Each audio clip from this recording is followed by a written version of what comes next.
Selamat pagi Bapak Ibu Saudara yang dikasihi Tuhan. Puji Tuhan, kita bersyukur buat kebaikan Tuhan. Pagi hari ini kita masih merayakan suasana kebangkitan Tuhan, sebab Dia adalah Allah yang hidup, Allah yang sudah menang atas maut. Dan pagi hari ini mari kita bersama-sama bersyukur kepada Tuhan oleh karena kebaikan Tuhan. Engkau Allah kami yang setia ya Tuhan. Kasih-Mu besar, Engkau memulihkan kami dan memberikan kami pengharapan. Dengan apakah kami membalas semua kebaikan-Mu Tuhan, selain kami datang menyembah Engkau. Haleluya, haleluya. Terima kasih ya Tuhan. Kau Allah yang setia, Bapa yang mulia, kasih-Mu besar, Tuhan.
yang cukup bagi kami. Oleh sebab itu kami akan terus mempercayai Engkau dalam hidup kami.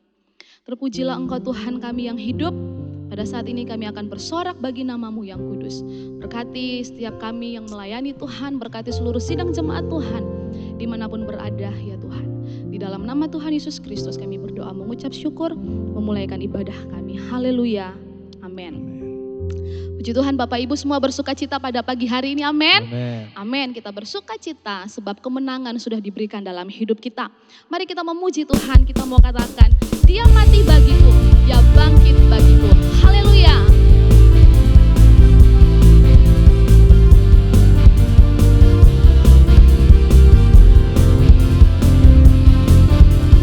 Kau Allah yang baik bagi kami Tuhan. Terima kasih buat segala pengorbanan-Mu ya Tuhan.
Bapak Ibu Saudara kita akan bersama-sama diisi oleh kebenaran firman Tuhan.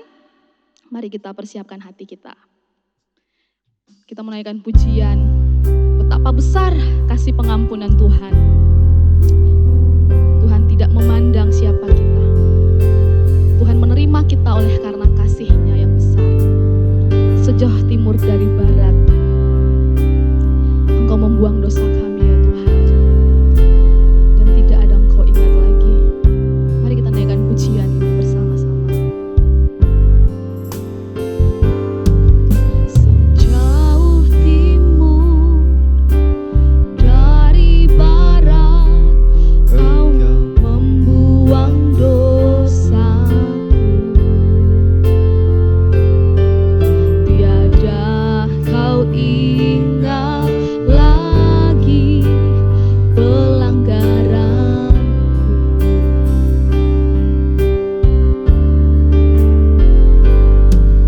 Jauh ke dalam bibir laut, Kau melemparkan dosaku. Tiada Kau perhitungkan kesalahanku. Betapa besar kasih-Mu, betapa besar kasih pengampunan-Mu Tuhan. Tak Kau pandang hina hati yang hancur. Ku berterima kasih kepadamu ya Tuhan. Pengampunan yang Kau beri, pulihkan betapa besar kasih-Mu Tuhan. Betapa besar kasih pengampunan-Mu Tuhan. Tak Kau pandang hina hati yang hancur.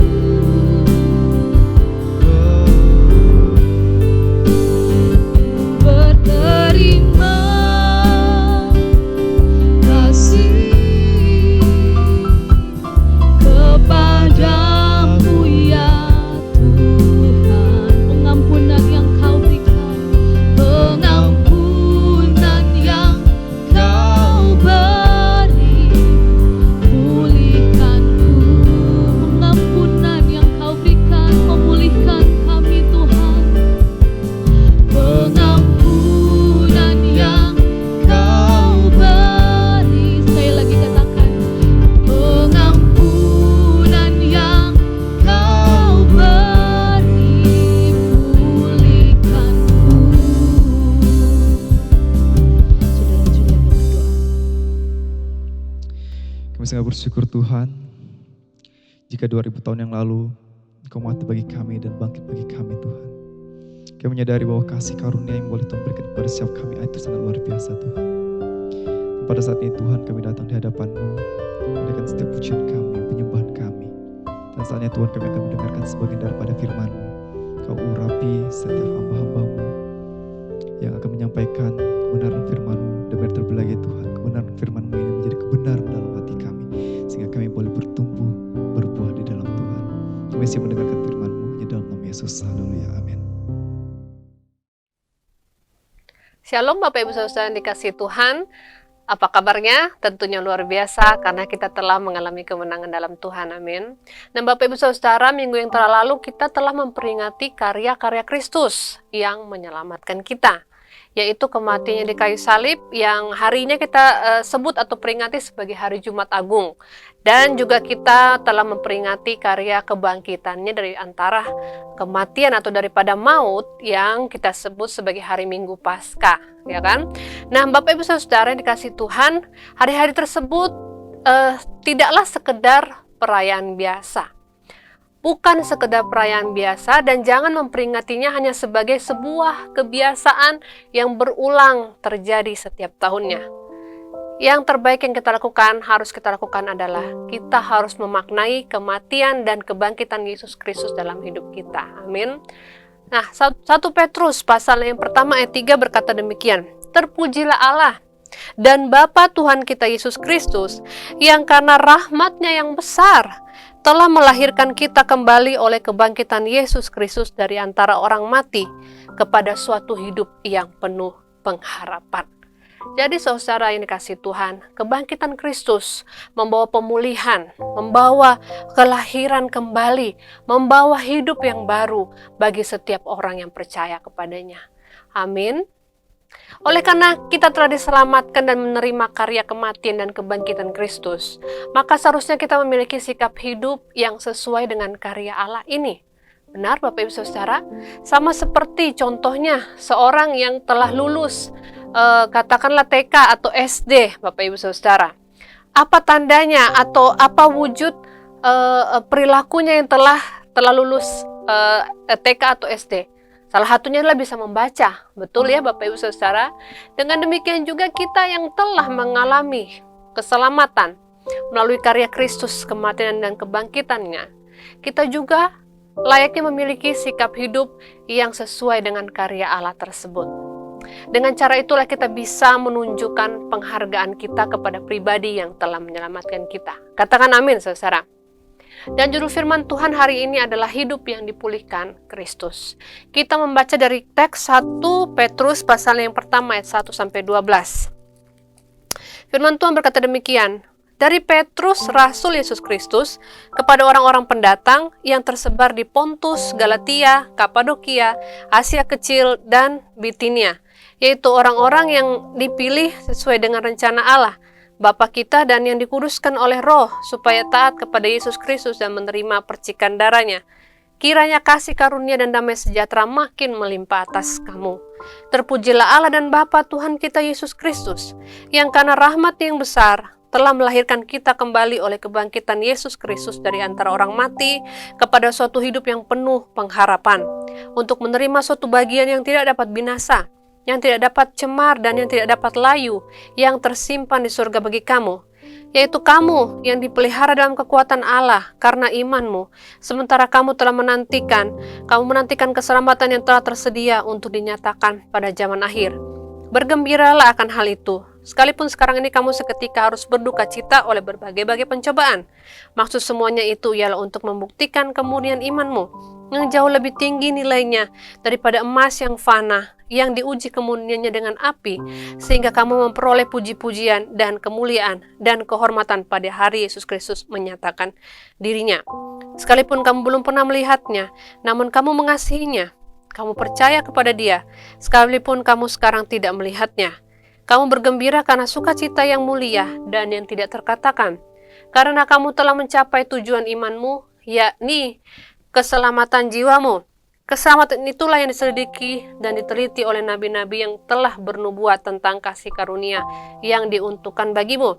Dan mereka meneliti saat yang mana dan yang bagaimana yang dimaksudkan oleh Roh Kristus yang ada dalam mereka, yaitu Roh yang sebelumnya memberi kesaksian tentang segala penderitaan yang akan menimpa Kristus dan tentang segala kemuliaan yang menyusul sesudah itu. Karena mereka telah dinyatakan bahwa mereka bukan melayani diri mereka sendiri, tetapi melayani kamu dengan segala sesuatu yang telah diberitakan sekarang kepada kamu dengan perantaran mereka yang oleh Roh Kudus yang diutus dari surga menyampaikan berita Injil kepada kamu, yaitu hal-hal yang ingin diketahui oleh malaikat-malaikat. Nah, Bapak Ibu Saudara yang dikasihi Tuhan, apa sih latar belakang daripada surat 1 Petrus ini? Ya, di ayat 1 dituliskan dengan jelas bahwa penulisnya adalah Rasul Petrus, yaitu murid Yesus sendiri, saudara. Kemudian ditujukan kepada orang-orang Yahudi yang telah menjadi Kristen, ya. Dan ada penafsir juga yang mengatakan ditujukan kepada orang-orang yang pada waktu hari Pentakosta, waktu mendengar khotbah Petrus, mereka bertobat dan memberi diri dibaptis, ya. Mereka ini adalah orang-orang yang telah menjadi Kristen, telah menerima Kristus sebagai Tuhan dan Juru Selamat dalam hidup mereka.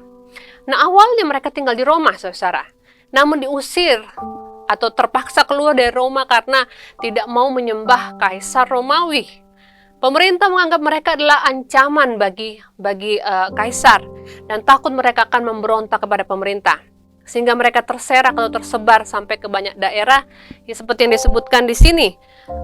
Pontus, Galatia, Kapadokia, Asia Kecil, dan Bitinia, saudara. Ya.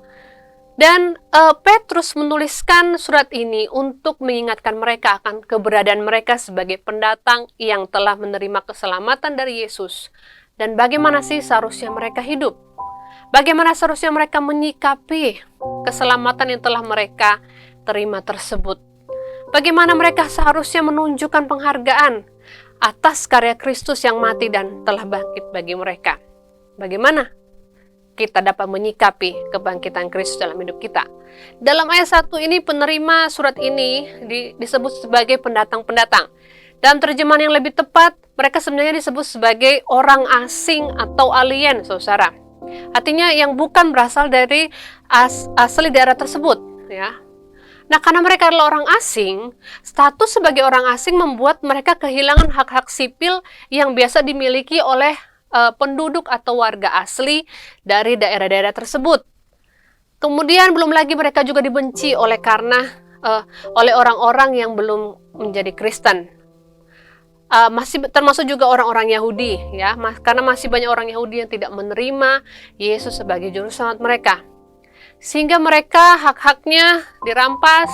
Mereka ada atau tinggal di tempat yang bukan tanah kelahiran mereka, bukan tempat mereka berasal.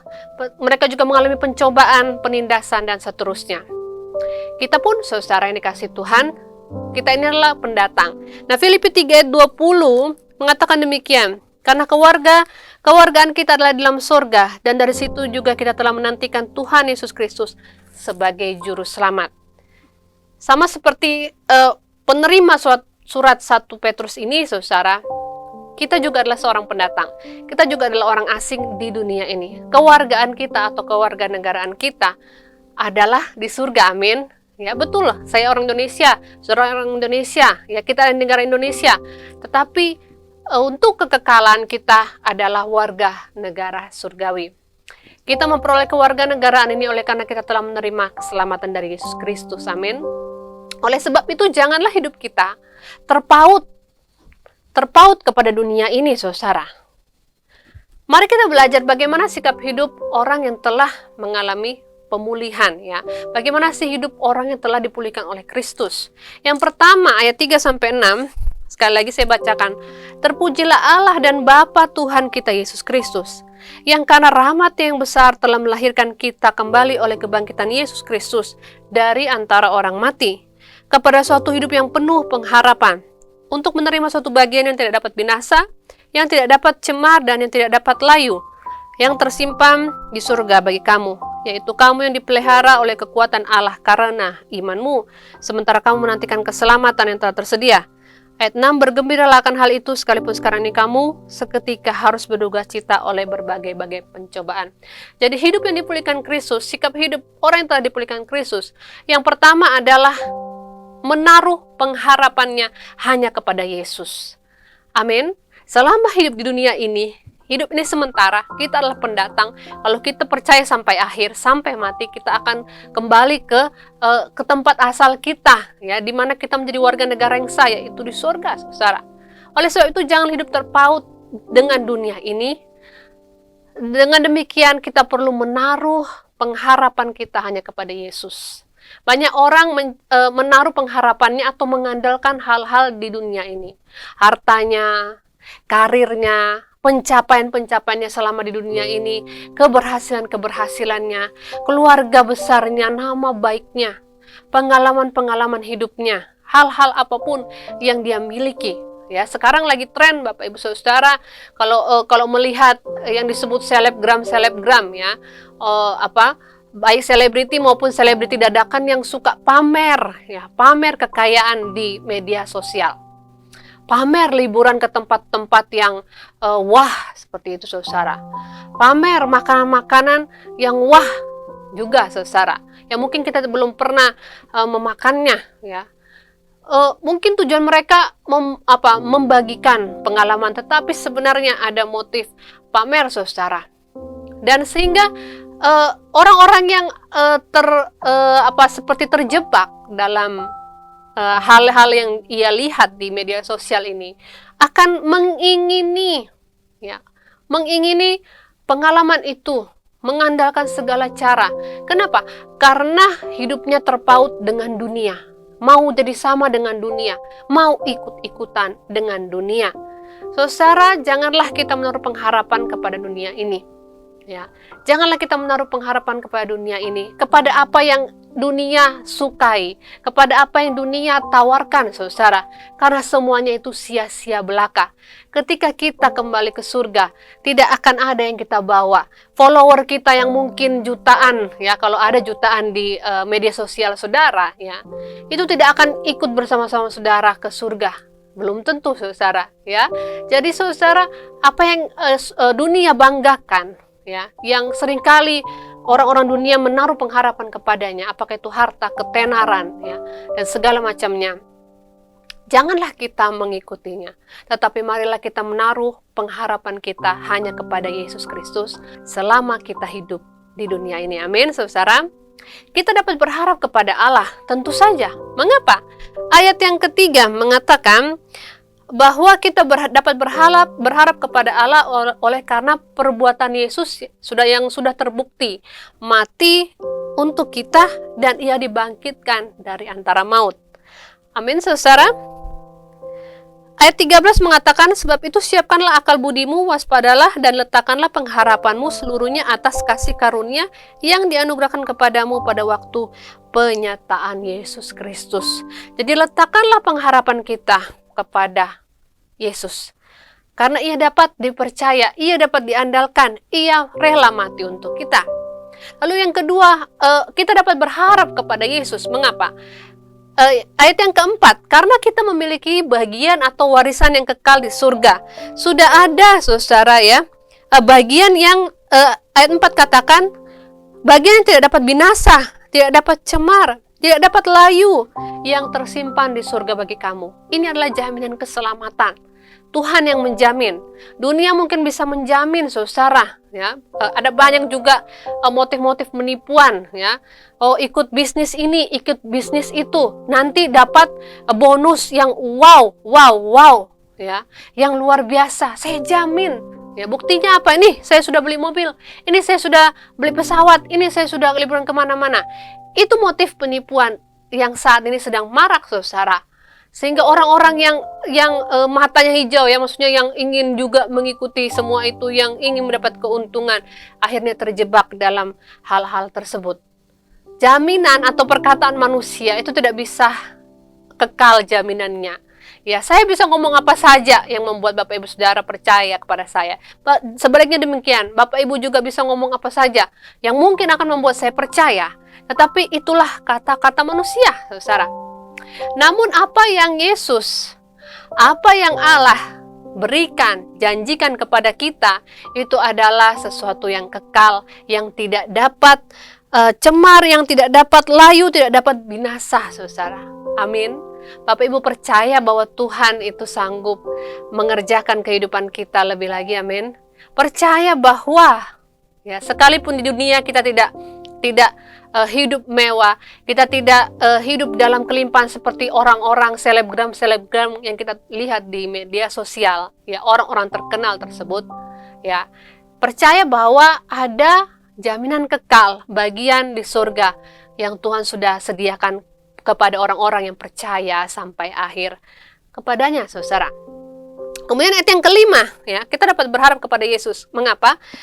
Yang kelima, saudara, yaitu kamu yang dipelihara dalam kekuatan Allah oleh karena imanmu, sementara kamu menantikan keselamatan yang tersedia. kita dapat berharap kepadanya karena Allah berkuasa memelihara kita. Tantangan kehidupan kita tentu banyak dan berbeda-beda Bapak Ibu Saudara. Ada yang bergumul dengan pekerjaan, bergumul dengan situasi keluarga, bergumul dengan gambar dirinya, bergumul dengan segala permasalahan yang mungkin terjadi hari lepas hari, Saudara. Nah, Bapak Ibu yakini bahwa engkau ada hari ini semua karena Allah yang memelihara engkau. Engkau masih ada, masih kuat, masih bisa bekerja, anak-anak masih bisa sekolah, dan seterusnya. Allah lah yang memelihara kita. Allah berkuasa untuk memelihara kita. Ya, ayat 5 mengatakan sekali lagi, kamu yang dipelihara dalam kekuatan Allah karena imanmu. Asal kita percaya, maka kita akan dimampukan oleh Allah dalam menghadapi kehidupan sehari-hari. Amin. Ayat 7 dan 9 mengatakan atau memberikan penjelasan bagaimana segala sesuatu yang kita alami di dunia ini selama mengikut Kristus sebenarnya adalah tujuannya untuk memurnikan atau membuktikan kemurnian iman kita.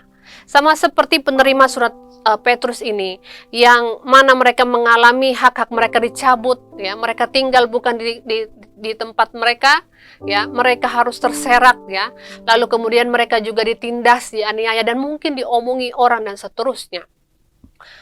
Ya, Petrus mengatakan bahwa maksud dari semuanya itu adalah untuk membuktikan kemurnian iman kita. Ya, saya membaca bagaimana emas, ya, emas itu adalah logam mulia yang waktu ditambang, didapat dari tambang, ya, Bapak Ibu Saudara, dia tidak dalam bentuk emas yang kuning yang mungkin cantik yang sekarang kita lihat menjadi cincin, menjadi kalung, ya, dan seterusnya. Tetapi ia adalah seperti diliputi kotoran, ya, sehingga harus dimurnikan, dan pemurniannya kalau tidak salah melalui api, Saudara. Kalau manusia dibakar tentunya sakit, nggak usahlah dulu dibakar. Kita pegang mungkin terpercik minyak yang panas saja sakit, ya. Demikian juga penderitaan atau kehidupan kita sehari-hari. Mungkin ada di antara kita yang begitu menderita, Saudara. Oleh karena tantangan pergumulan hidup, saya yakin semua kita mengalaminya, Saudara. Tetapi marilah kita memiliki pengharapan kepada Yesus. Percaya bahwa Tuhan sanggup menolong kita. Bahwa semua ini hanya proses untuk memurnikan iman kita supaya kita berkenan di hadapannya. Amin, Saudara. Adalah salah jika tujuan atau goal kita di dunia ini adalah supaya menjadi kaya, terkenal, tercukupi semuanya. Justru yang tepat adalah goal kita adalah untuk memperoleh keselamatan itu dengan sempurna. Artinya, sampai garis akhir hidup kita, Bapak Ibu, kita akan dikenal sebagai orang-orang yang beriman. Walaupun ada tantangan hidup, tidakkah indah, ya Bapak Ibu Saudara, jikalau sampai akhir hidup kita dikenal sebagai orang-orang yang beriman, Saudara. Orang-orang yang percaya kepada Yesus, orang-orang yang hidupnya benar kepada Tuhan, Saudara.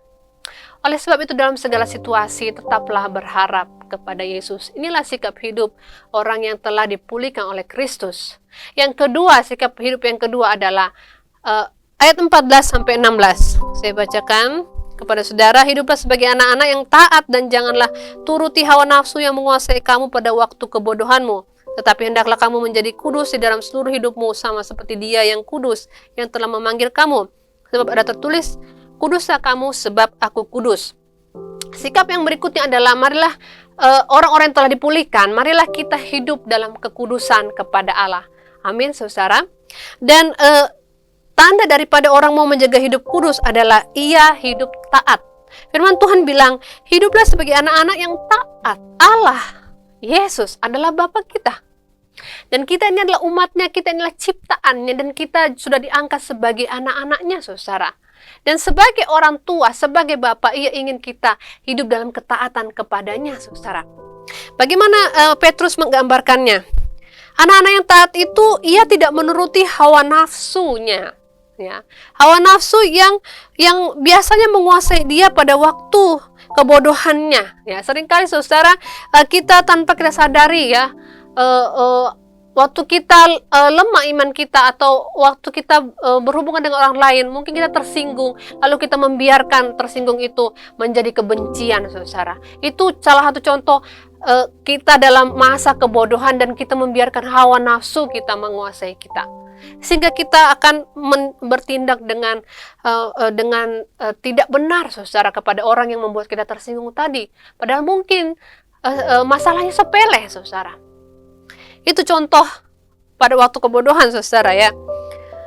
Pada waktu kebodohan kita juga bicara tentang dulu waktu sebelum kita mengenal Yesus. Kita dalam masa kebodohan, saudara, dan hidup kita dikuasai oleh hawa nafsu kita. Kita melakukan apa yang kita anggap benar. Itulah masa kebodohan kita, tetapi kita bukan lagi orang-orang yang bodoh, amin. Kita orang-orang yang telah menjadi anak-anak Tuhan.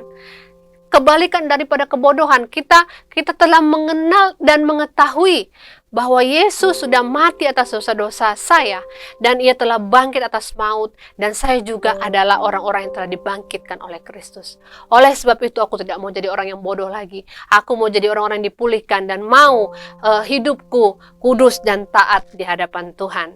Amin, saudara. Ya, ayat 15 mengatakan, ya, ayat 14 tadi mengatakan, janganlah turuti hawa nafsu pada masa kebodohanmu, ayat 15, tetapi hendaklah kamu menjadi kudus di dalam seluruh hidupmu. Bukan hanya pada hari Minggu saja waktu di gereja, bukan hanya pada waktu komsel saja, bukan hanya pada saat-saat tertentu lagi baik-baik saja, lagi bahagia, tetapi saudara, dalam segala situasi, saudara, jagalah hidup kita berkenan di hadapan Allah. Mengapa? Karena Allah adalah Allah yang kudus. Ayat 16 mengatakan, kuduslah kamu sebab aku kudus. Tuhan memberikan contoh teladan pribadinya yang kudus, ya, yang taat sampai mati di kayu salib. Itu kata surat Filipi, saudara, mengenai Yesus, ya. Surat Kolose mengenai Yesus, saudara. Ia taat sampai mati di kayu salib. Dan saudara yang dikasihi Tuhan, kita melihat bagaimana, saudara, ini adalah sebuah teladan yang perlu kita lakukan, taat. Oleh karena Allah kita taat. Ini jelas adalah sikap hidup orang yang telah dipulihkan. Amin, saudara. Yang terakhir adalah sikap hidup orang yang telah dipulihkan Kristus, yaitu marilah kita hidup dalam rasa takut akan Allah. Ayat yang ke-17 sampai 23 saya membaca. Dan jika kamu menyebutnya Bapa, yaitu Dia yang tanpa memandang muka menghakimi semua orang menurut perbuatannya, maka hendaklah kamu hidup dalam ketakutan selama kamu menumpang di dunia ini. Sebab kamu tahu bahwa kamu telah ditebus dari cara hidupmu yang sia-sia, yang kamu warisi dari nenek moyangmu, bukan dengan barang yang fana, bukan pula dengan perak atau emas, melainkan dengan darah yang mahal, yaitu darah Kristus yang sama seperti darah anak domba yang tak bernoda dan tak bercacat. Ia telah dipilih sebelum dunia dijadikan, tetapi karena kamu, Ia baru menyatakan dirinya pada zaman akhir. Oleh Dialah kamu percaya kepada Allah yang telah membangkitkan Dia dari antara orang mati dan yang telah memuliakannya, sehingga imanmu dan pengharapanmu tertuju kepada Allah.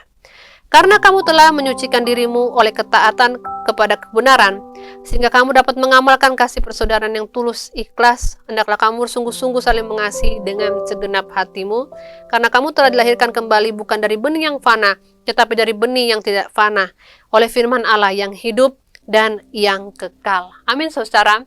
Sikap yang terakhir adalah sebagai orang-orang yang telah dipulihkan oleh Kristus, marilah kita hidup dalam rasa takut akan Allah, saudara. Rasa takut akan Allah bicara tentang menghormati Allah, saudara. Saya waktu sekolah, ya, mungkin saya pernah bagikan, saya punya satu guru ekonomi yang cukup strict gitu, ya, dan ditakuti gitu, ya, oleh bukan hanya siswa atau murid di jurusan saya, tetapi oleh seluruh jurusan menakuti Bapak ini, saudara. Ya, sehingga kalau dia lewat, saudara, kalau bisa menyingkir. Kalaupun tidak bisa menyingkir, saudara, ya, apa yang dilakukan? Ya, langsung tegak duduk, ya, langsung baik. Ya, kalau bisa jangan sempat ada yang salah di mata Bapak itu, daripada nanti kita kena teguran, saudara. Karena takut, ya, takut dengan reputasi Bapak itu yang cukup keras, ya, dalam hal mendisiplin murid. Tetapi sebenarnya ia tidak selalu demikian, tetapi karena sudah ada rasa takut tersebut sehingga menjauhi, ya. Nah, rasa takut akan Allah bukanlah rasa takut yang membuat kita menjauhinya, tetapi justru menghormatinya. Amin, saudara. Ya, rasa takut akan Allah membuat kita justru taat dan hormat kepada perintah-perintah Allah, saudara. Rasa takut ini bukanlah sama seperti kita bertemu dengan perampok, atau rasa takut kepada hal-hal yang apapun yang membuat kita tidak mau menyentuh atau tidak mau bertemu, saudara. Ya, tetapi rasa takut ini adalah rasa takut yang kudus, yang karena kita tahu bahwa Allah Bapa kita melihat setiap langkah hidup kita. Rasa takut yang muncul oleh karena kasih kita kepada Tuhan yang telah pertama-tama telah terlebih dahulu menunjukkan kasih-Nya kepada kita. Rasa takut ini harus bangkit dari kasih kita kepada Allah. Amin, saudara. Dan oleh karena Ia telah mengasihi kita, maka Ia mengirim anaknya Yesus Kristus untuk mati dan bangkit bagi kita, saudara. Oleh karena pengorbanan Yesus inilah, maka kita perlu lebih mengasihinya. Kita perlu hidup dalam penghormatan kepadanya, saudara. Inilah makna daripada rasa takut akan Allah. Saudara, kalau saudara pergi ke suatu tempat, ya, apakah saudara akan macam-macam, berani macam-macam kalau saudara tahu di situ ada kamera CCTV? Berani, Bapak Ibu saudara? Ya, saya sering lihat berita-berita tentang situasi-situasi yang terjadi di kota Batam, ya. Kadang-kadang di Instagram saya melihat, kadang-kadang ada pencurian yang terjadi, itu sudah masuk di CCTV, saudara, sudah masuk di kamera pengawas, sehingga bisa disebarluaskan. Ini loh orangnya, wajahnya begini. Kalau dia naik motor, ya, maka plat nomor kendaraannya itu sudah terlihat, ya, diawasi, saudara. Nah, biasanya kalau kita tahu kita diawasi, maka kita tidak akan macam-macam. Allah kita, walaupun Ia tidak dapat kita lihat dengan kasat mata, ya, tidak seperti saya melihat komputer ini, saya melihat Alkitab ini, ya, dengan jelas bahwa bendanya itu ada di sini, saudara. Atau seperti saudara melihat saya di layar TV atau HP saudara. Saudara, Allah mungkin tidak terlihat dengan penglihatan kita biasa. Tetapi kita tahu Allah yang adalah roh ada di mana-mana. Ia mengawasi setiap langkah hidup kita. Ia menuntun kita, saudara. Oleh sebab itu, kita perlu hormat, takut, dan tunduk kepadanya. Amin, saudara yang dikasihi Tuhan. Percayalah bahwa Allah sanggup menolong kehidupan kita, saudara. Bahwa Allah sanggup memulihkan saya dan saudara. Oleh sebab itu, marilah kita menunjukkan sikap hidup yang telah dipulihkan oleh Allah.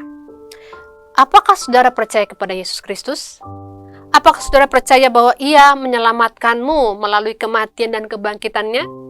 Oleh sebab itu wajarlah jika sikap hidupmu menghargai karya Allah di dalam hidup sehari-hari. Berharaplah hanya kepada Yesus, taruh pengharapanmu hanya kepadanya. Hiduplah dalam kekudusan, yang berarti dalam ketaatan kepada firman-Nya, dan hiduplah dalam rasa takut akan Tuhan dalam hidupmu sehari-hari. Rasa takut yang benar karena engkau mengasihi Dia.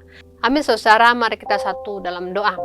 Terima kasih Allah yang baik buat kasih dalam hidup kami. Kami sungguh mengucap syukur Tuhan atas kemurahan-Mu, atas kebaikan-Mu, atas karya-Mu yang besar dalam hidup kami. Tuhan, tolong kami untuk melakukan firman-Mu, Tuhan, sebagai orang-orang yang telah dipulihkan, supaya hidup kami berkenan, berpadanan dengan karya Allah dalam hidup kami.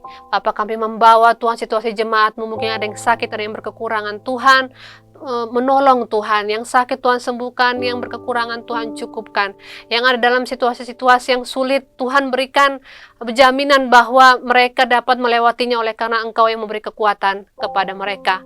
Biarlah umat-Mu tetap menaruh pengharapan mereka kepadamu. Biarlah dalam segala situasi umat-Mu Tuhan akan tetap menjaga kekudusan hidup taat kepada Engkau, oleh karena mereka takut dan hormat akan nama-Mu, ya Yesus. Dalam nama Yesus, peliharalah kami Tuhan dalam situasi-situasi hidup kami yang di akhir zaman ini semakin sulit. Kami butuh Engkau Tuhan, kami perlu Engkau, kami berserah hanya kepadamu Yesus Tuhan. Dan Bapa Surgawi, kami juga membawa Tuhan bangsa negara ini kepadamu. Terus Tuhan nyatakan pemulihan atas bangsa ini dan bangsa-bangsa lain dari virus corona. Kami bersyukur buat perkembangan baik yang sudah terjadi, dan biarlah terus terjadi pemulihan, kesembuhan di dalam nama Yesus. Kiranya vaksin-vaksin yang sudah beredar itu akan bekerja dengan baik membentuk antibodi bagi imun bagi tubuh kami masing-masing sehingga dapat melawan penyakit.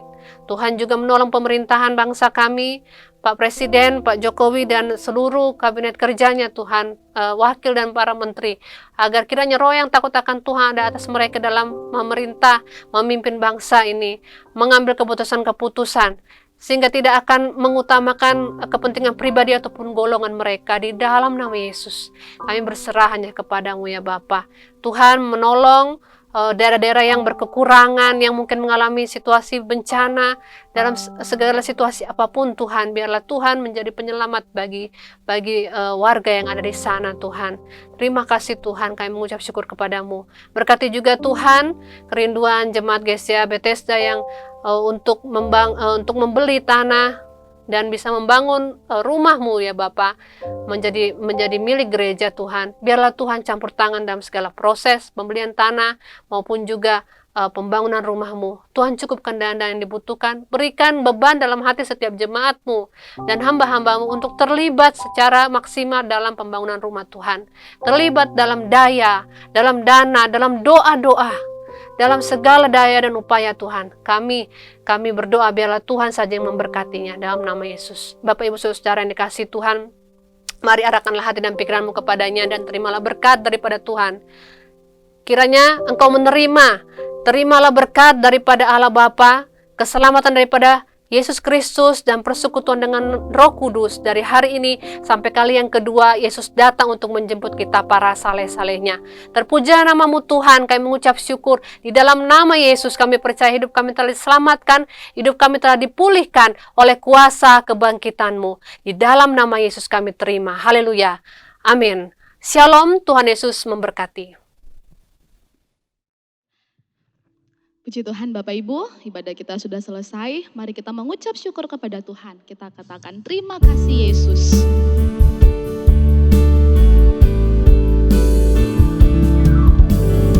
Terima kasih Yesusku buat anugerah yang Kau beri. Sebab hari Tuhan adakan syukur bagimu, syukur bagimu, syukur bagimu, syukur bagi Tuhan, syukur bagimu.